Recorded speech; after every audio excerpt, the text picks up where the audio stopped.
When things became unbearably bad at Debbie Glatzel's home because of alleged paranormal occurrences, Arne Johnson and Debbie decided to move into their own place. They found a nice home to rent that was owned by Debbie's employer, Alan Bono. Debbie had been working for Bono as a dog groomer at the Brookfield Pet Motel for a while, and they had become good friends. On February the 16th, 1981, Arne, for some reason, decided to take the day off from his job to spend time with Debbie. He spent the morning along with his sister, Wanda, and Debbie's cousin Mary, watching and helping her at the pet motel. At lunchtime, Alan Bono took them all out for lunch. It's alleged that Bono drank heavily over lunch, and on returning to work he had continued to drink. As the day went on, Debbie felt an air of tension building from Bono. He became more agitated and aggressive, so she thought it best that everyone left. On leaving, it's alleged that Bono grabbed at the young girl Mary. Arne then stepped in quickly to help her. She fought against Bono and managed to free herself. She was scared and shaking. She ran to the car. Back inside, Arne and Bono faced each other with rage in their eyes, and a fight ensued. Debbie threw herself at the men, trying desperately to stop the fight. Wanda pulled Arne, but she couldn't move him. She then alleges that she heard a low growling sound coming from her brother. Arne Johnson then flew at Bono. In his hand he held a 5-inch pocket knife. He stabbed Bono 4 to 5 times. Alan Bono would die a few hours later. Johnson panicked and ran. He didn't get far. About 2 miles from the scene of the murder, he was caught and taken into custody. The trial. The late Ed and Lorraine Warren were heavily involved in the case of Arne Johnson, as they believed he had become possessed by a demon while trying to help Debbie's younger brother, David Glatzel.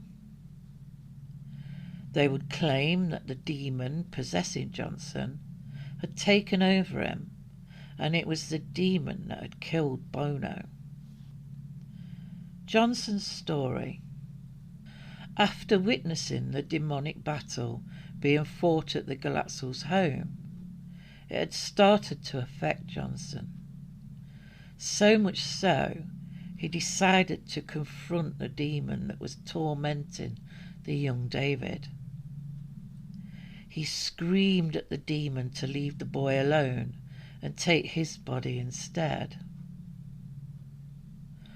Over time, Arne wasn't, obviously, aware that he had been possessed. But apparently his fiancée Debbie had noticed some changes to his moods. She claimed that she had heard him growling and shouting that he had seen the demon, but he had no memory of it after. All these statements led bizarrely to Johnson's attorney, Martin Minella, looking into the claims further and researching other claims of possible demonic possession leading to a crime. He came across a similar case in the UK, where a plea of demonic possession had been used as defence against a particularly nasty crime.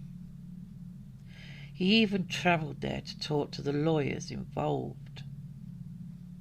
At the trial, he attempted to enter an unprecedented plea of not guilty by reason of demonic possession, therefore entering a lack of personal responsibility.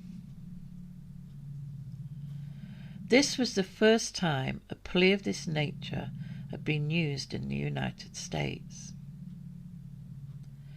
His plea was rejected by the judge, and eventually the jury found him guilty of first-degree manslaughter. Johnson was sentenced to 10 to 20 years in prison. He served 5 years, and after leaving prison, he and Debbie Glatzel married. Once the details of the case came out, the story made the news in a big way. What was the mystery behind this boy's case? Why did his lawyer make such an unusual plea? And why were the paranormal investigators, Ed and Lorraine Warren, so invested in the case?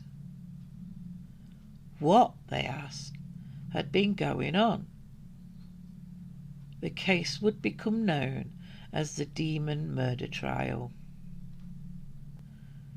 The story became more intriguing when a book written by Gerald Brittle in collaboration with Lorraine Warren came out, telling us the story about the Glatzels' experiences with a demonic entity, especially the targeting of the young son David Glatzel. In 1983, a film for TV was released based on the book, called The Demon Murder Case. Thank you for watching.